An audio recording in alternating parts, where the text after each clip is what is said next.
When you are doing projects like this that rub against the grain of society, you have to be very prepared that it's a fight of ideas. And those of you who have read Ngugi wa Thiong'o's Pen Points, Gun Points, it's a very good book that speaks to how humanity is a stage on which the arts strive to perform, as well as those who are in government. And you're going to see that wherever the artists gather to perform to society, the politician would also want to be there. Yes. And that's one thing you have to be ready with. And I also believe that wherever change has taken place, the artists have been part of that change. And we must see ourselves as playing a role of initiating and driving that change in our little contributions. And if you listen to someone, Mwansaka Pwepwe's speeches, like the 1971, when he was talking about neo-colonialism and all these so-called investors coming back. And a few months ago, I was really very surprised to hear Bill Gates and all his money discovering a rock that has always been here. How? They're still discovering us. How? And if you look at the researches that were done in geology, that was done in the 70s, that rock has always been known to be there. So how has Bill Gates come and discovered it? These are some of the things that when they are spoken by the media, they become reality. And yet somebody is giving you the information that you already know. And it's very saddening when it's very sad when actually the politicians are singing to a song that has been given to them without even questioning it and thinking that it's going to resolve their economic problems. I really I freeze even when I'm watching news to such information. And truly our curriculum needs to be revisited. Because if you listen to what Kapwepwe was talking about that time, that's why when the Department of Culture was synonymous with Kapwepwe. Yes. At one time when Kapwepwe was Minister of, is it Minister or Secretary of Rural Development, Agriculture and Rural Development, Culture Department went there. Yeah. When he was Vice President, it was attached to Vice President. When he was Education, it moved to Education. Because he is the man who, amongst them, understood the importance of the knowing where we are coming from and where we are going. Sometimes with this Christianity thing, I even wonder why we waste the time on debating things like on LGBTQ and stuff like that. Really, is that our problem? No. And the same people, if you ask them that, have you seen some of the public LGBTQ symbols that we even pose around? Let's take Livingstone. Tell me, those of you who are here, where have you seen a sculpture of a missionary or a colonialist erected with his servants? Have you seen any? The ones that showed in the prayer pose. Yes, we have David Livingstone sculpture there with his Sosi and the Chuma, who, according to their literature that they left, Sosi and Chuma were devoted servants of David Livingstone. But they were not, they were wives. And that's why that sculpture has got the servants there. They are not servants, those are wives. I have a project which is brewing in my mind of going to try and start changing the name Livingstone. I want to dress those Sosi and Chuma in wedding dresses. Even to name a feature the seventh wonder of the world, which had two names, Mosotunya and Shungu na Muchitima. They gave it another name. And how did he discover Yeah. a force which was already there? That's the eighth force. Yes. Because the rock there, we know that it takes 1,000 years for it to crack. Yeah.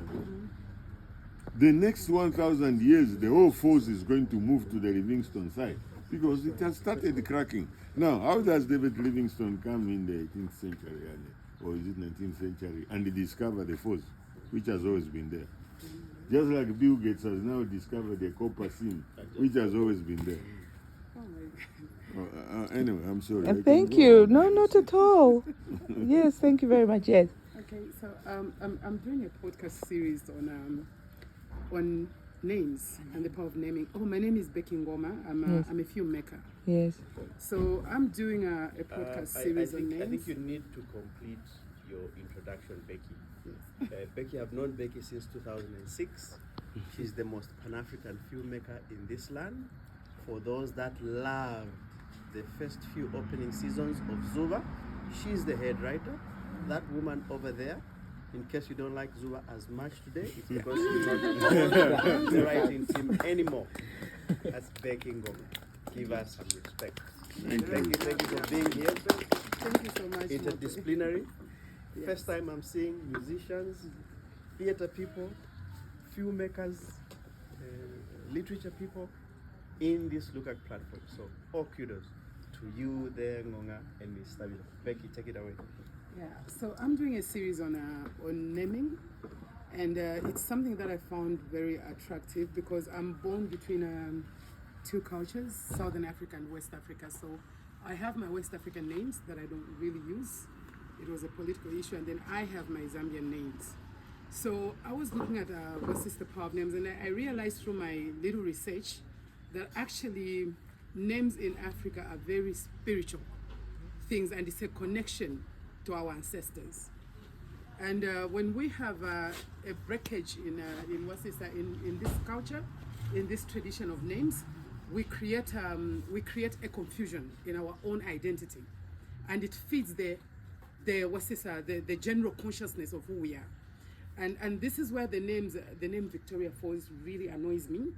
It really bothers me because what we did actually, when we as Zambians, it doesn't matter who calls it Victoria Falls, but it matters to you as a Zambian when you call it that, because you are actually insulting your entire connectivity to your consciousness and those that were before you, the ones they call the demons, who literally live in our genealogy. You know, they'll tell you got cancer because it runs in your family, but yet they tell you you're not connected to that great-great-grandfather. Exactly. So what it is like our ancestors still live within us. They still live. I mean, like if you look at your nose, you look at your teeth, you look at, there's a whole people, a whole system that lived before you, that constructed your personality, that constructed your traits, that constructed everything that is in you. Okay? And then so now when it comes to the power of naming, names, according to my research in Africa, when we give a name, we are casting a spell. And spells are powerful, okay? We speak it into being. Even the same Abrahamic religions are actually claiming it. God created the world in 7 days using what? Spells. Isn't that what they were saying? Let there be light, and there was light. Let there be what, and there was what. And let there be, exactly, yeah. And so first, what it is they bring the Abrahamic religions, and in the Abrahamic religions, they tell you need to disown your African name, and that was a spiritual breakage. That was the first disconnection point from you and your source of power, which is your ancestors. So basically, you remove your name as Taonga, and then you become John, or you become Fiona. Yeah, like yeah, you become named after a British ancestor. What names are Black African Americans carrying? The names of their slave masters. Basically, it's the same system, but redone, colonized through religion, and we're still practicing this spiritual colonization over and over. And now coming to the naming, the moment we say Shungu na Mtitima, those names, they carry essence in the consciousness of us as Black people, as African people, as Zambians. It carries a consciousness that we are all connected to. But when we go and actually, we keep saying Victoria Falls, we keep casting this spell over and over again. We are affirming it over and over again, and we are giving it power in the unconscious. And we are passing on that to even our children because they are connected to us through our genealogy. DNA and science is actually affirming that now, confirming that now, that actually we are everything our ancestors were, that DNA keeps information of everybody that is in your family tree. And I've come to prove it on my own. I've grown up with my mother's family. I didn't know much about my father's family, but apparently I saw a lot of my traits actually come from my father's family.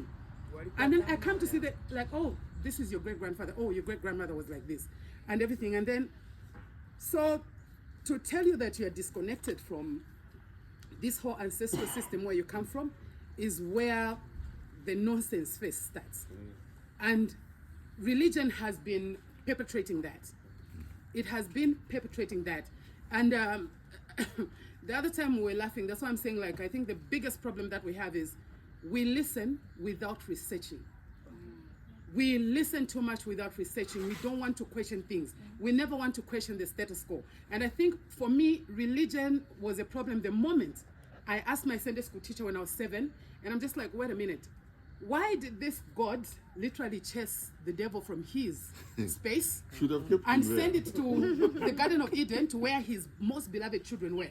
Because for me, I was looking at the whole parent-child construction, okay?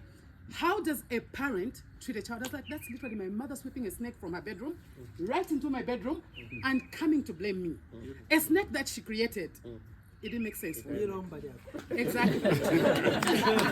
So at the end of the day is that religion is actually the biggest problem in Africa.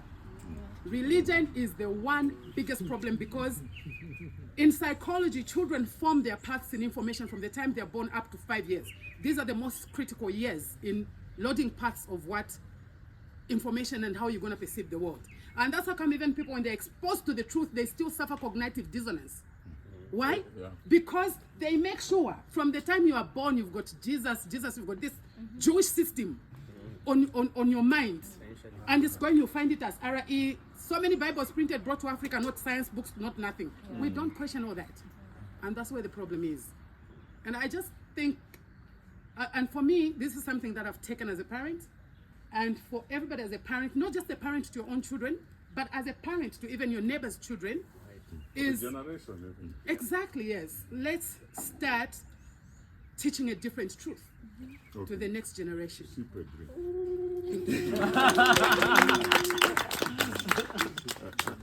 Let me just add on. You see, this is where you see that even when you are reading colonialism, even when white man came here, he was given a local name because the spirit that we carry at the center of our lives is not black or white. The spirit is a spirit, and when it connects with any other spirits. That's why you saw when white people came, they were given local names because they wanted to. Yes, The white one. yes. That because they wanted to receive them, their spirits, and connect with the local spirits. But apparently they abused that anyway. So we will slowly correct it.